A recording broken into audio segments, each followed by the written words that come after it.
Okay, so here is the rundown on how to play Johnson Rag. Of course, it was on Chet Atkins' Hi-Fi in Focus, and I always thought that record came out in 1958, but according to Wikipedia, it actually came out in October of 57.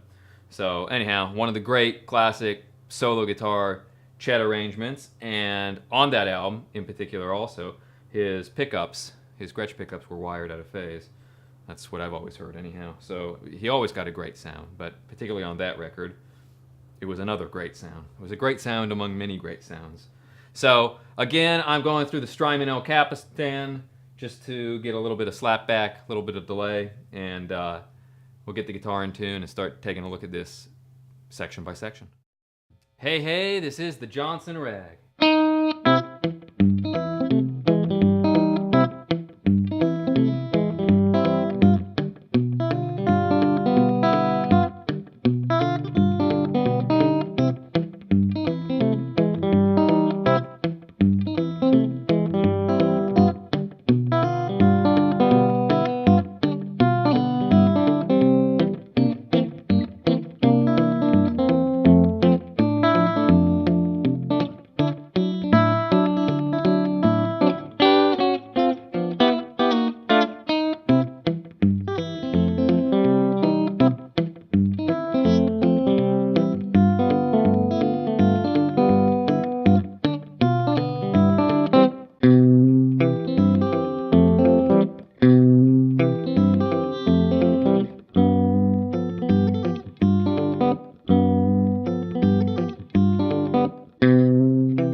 So the first thing in learning any tune or arranging it or composing anything is to always be conscious of the form, because all songs have form, and after all, it's really all about playing songs. Technique only gets us so far. Technique really, I think, ought to always be a mechanism for playing songs, playing music, playing stuff you want to play, more than mindlessly meandering all over the fingerboard.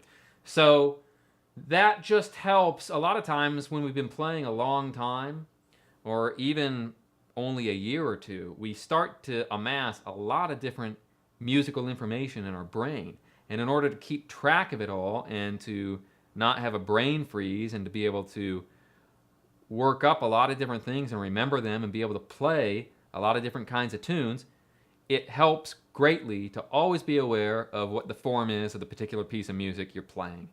So a lot of like early folk music, just a series of verses, going back to like Irish and Scottish ballads and, then, Woody Guthrie and stuff like that. Then early part of the 20th century and as popular music came into its own, AABA was a very common form, and you see a lot of tunes like that in the real book, and this particular tune is an AABA form. Then the Beatles show up, music gets a bit more popular, music gets to have a few more sections often. You might have verse, chorus, bridge. You might have like 3 sections maybe. And if you get, really into crazy stuff, you might start having 4 or 5 or whatever. But at any rate, all music, it will have some kind of a form, and you can break it down section by section.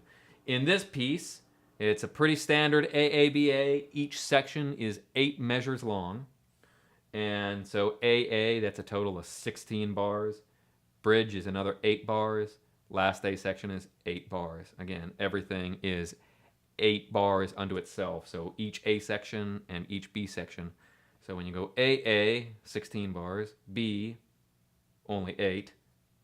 Isolated A, I mean one time through A, 8. So 8 bars, 8 bars, 8 bars, 8 bars. So I can think of it like a 16 bar A, a long A and a short A, or 2 A's and 1 B. You can think of it however it helps you, but it is definitely AA, BA. Then Chet plays through the whole form again with some variations.